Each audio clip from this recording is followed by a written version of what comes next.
Welcome back. JavaScript was created in 1995 by the Netscape web browser, right over here. It was a way for them to be able to add actions to websites. Think of JavaScript as the verb in anything you do on a website. You tweet, you play a YouTube video, you sign up for a username. These are all actions we take on websites, made possible through JavaScript. In 1995, it was a way for this browser, Netscape, to beat the competition, which were other browsers at the time.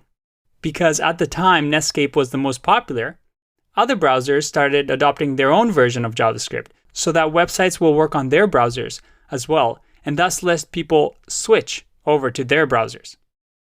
Can you guess what happened next? Well, every browser had their own idea of what JavaScript was. So there was no standard.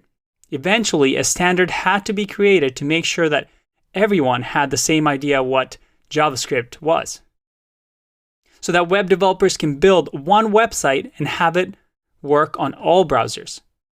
This standard was called ECMAScript. So yes, JavaScript and ECMAScript can be used interchangeably, and you will hear both of these a lot.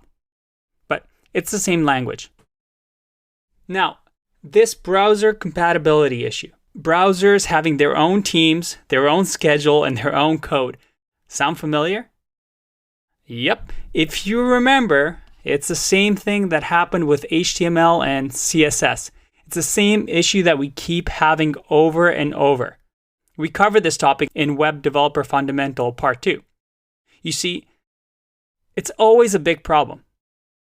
Make sure that all browsers have the same understanding of what our real HTML, CSS, and JavaScript should be. So that when we send each one of those files, we don't have to write one specific for each browser. And just like HTML and CSS, JavaScript is evolving. So there are new things that we can do now that you weren't able to do in 1995 with JavaScript. In the ES6 video section, later on in the course, we will talk about these new features, so don't worry.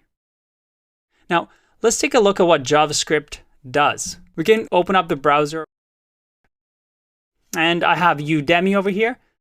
Well, Udemy uses a lot of JavaScript. I mean, clicking on a course, adding it to cart, liking a post. All these things, well, they're all JavaScript. Even if you open categories over here, you see this drop down and I can select things and there's actions constantly happening throughout the website. That's all JavaScript. But it's not just the web that you can use JavaScript on. Instagram? Well, Instagram uses JavaScript. What about something else? Maybe virtual reality? Yeah, you can do that too. You can do VR games, VR apps with JavaScript. Okay, that's pretty cool. What else can JavaScript do? Well, you can actually program drones with JavaScript and control them from your Wii remote if you wanted to. What about robotics? Yeah, this guy built a robot that he can control from his web browser. How cool is that? Now, remember Node.js? We talked about this slide at the beginning of the course and how we're going to learn these topics. Well, some of this is able to be done because of it. But Node.js is pretty much JavaScript. It is JavaScript. So you learn JavaScript, you can pick up backend stuff very easily, and the Node.js section of this course will be a breeze. It's not a new language that you'll learn. So is Express, so is React. So this is why JavaScript is so important. What we will learn here will take you very far in the rest of your career. This is one skill that really opens up a lot of possibilities. Here's the beauty of JavaScript though, and any other programming languages. Because what is JavaScript really? It's a file. A file that you can write instructions to a computer. In the example of a robot arm, all you had to do is write, if I press this button, move arm to the right. If I press this button, move arm to the left.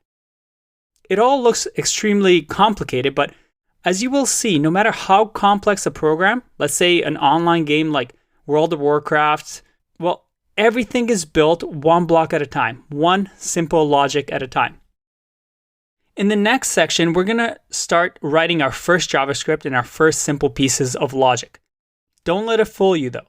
Although it may look simple, these are the building blocks that allow you to build big web apps like Facebook or Google.